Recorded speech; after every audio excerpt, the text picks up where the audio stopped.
Hey folks, it's Motu again. Hi, I hope everybody's doing good. Yeah, today my main topic is gonna be the benefit of investment. Now, like we all know, right now, all over the world, we know what is actually going on concerning the COVID and the way some business been affected, some people being laid off from their jobs and stuff like that.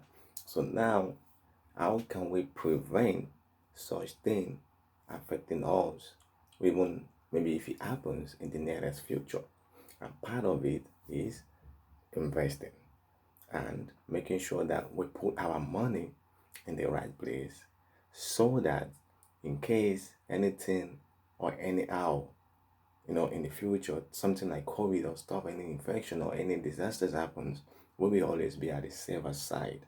So now my topic today is going to be benefit of investment, and I'm going to be giving you guys the steps and things that I think you can easily invest your money on that can appreciate and bring you a better reward in the future. So give me a second and I'll be with you.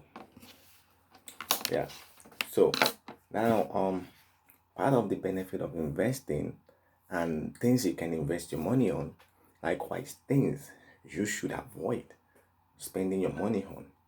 This is what I want to discuss today. Now, number one thing I think it's always good for you to invest on is property. Now, when I mean property, I'm talking about real estate.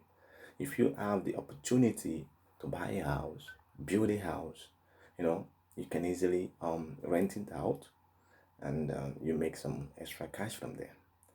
And this is how you can always stay in a safer place, because whenever you invest your money on properties, we know like properties like real estate, those kind of properties, they never depreciate. They always appreciate in as much you take good care of them and in as much you maintain that property. And number two is invest on your children. You see, there's nothing like investing on children. You know what I'm saying? I know it could be expensive, but making sure that you keep the money for them, save for the future of your children, and also try to educate them with the right the right way, the right tune, and making sure that you give them the utmost education they need in their life. That doesn't mean you have to break bank because you want to send your children to expensive schools. At least send your children to a normal, affordable, nice school, not expensive school that's going to put you into more debt. Number three is going to be invest in stocks, forex, and 401k. Now, when you invest in forex, 401k, or stock, these are long-time investment. They're not kind of investment that you can easily put your money in and want to get out. They could be risky at times, but that doesn't mean you have to put all your money into one basket. That means if you can invest in stock, this is a long-term investment that could bring you a return maybe in the next 6 months, 3 months, or even a year, or even maybe more than a year. So these are things that you can easily invest your money on, and you can see how stock market is moving right now. Take a look at Amazon, take a look at Facebook, take a look at Tesla.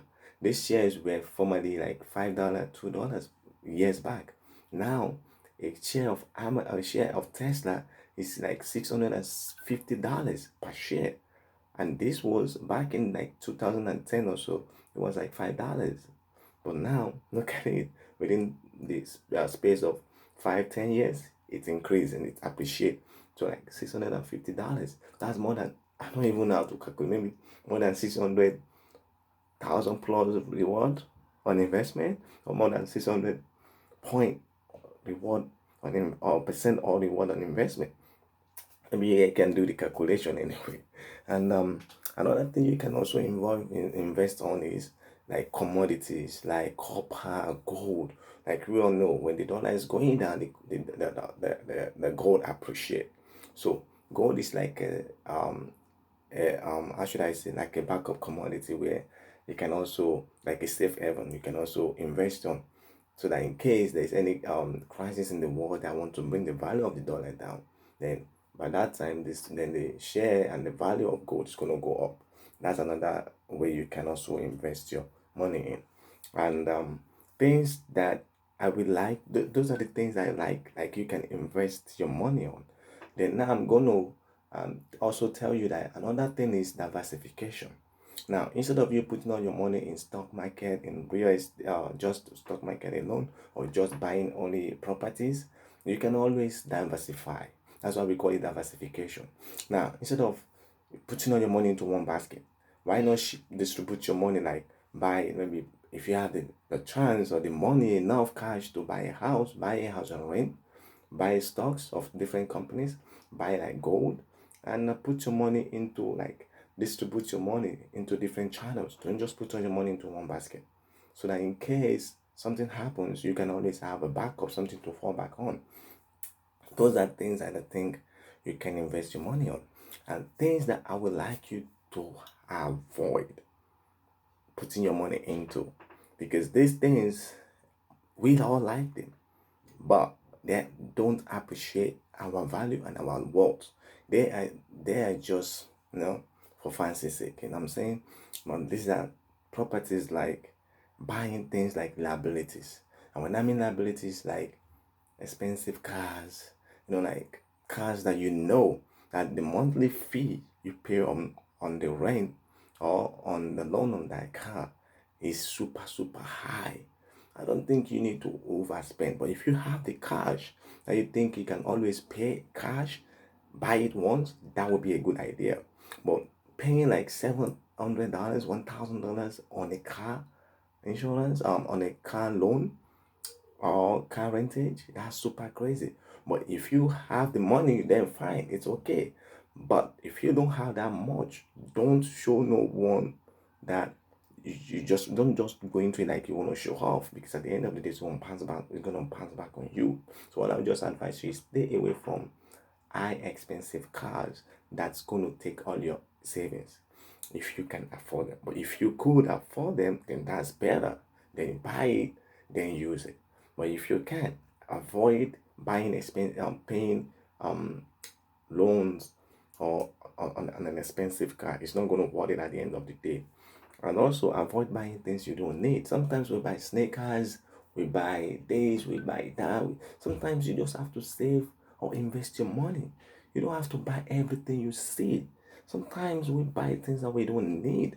When you have some clothes at home, your wardrobe is already full of clothes. So why are you going to be spending more money to buy more other stuff? You don't need that. So stay away from buying what you don't need, and stay with buying what you need instead of what you want.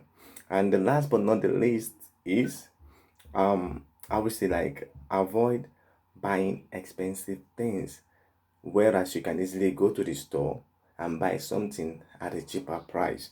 So this is my um investment benefit for you today, based on the one I think you can do and the one I think you should stay away from. So make sure you always put your money in the right place.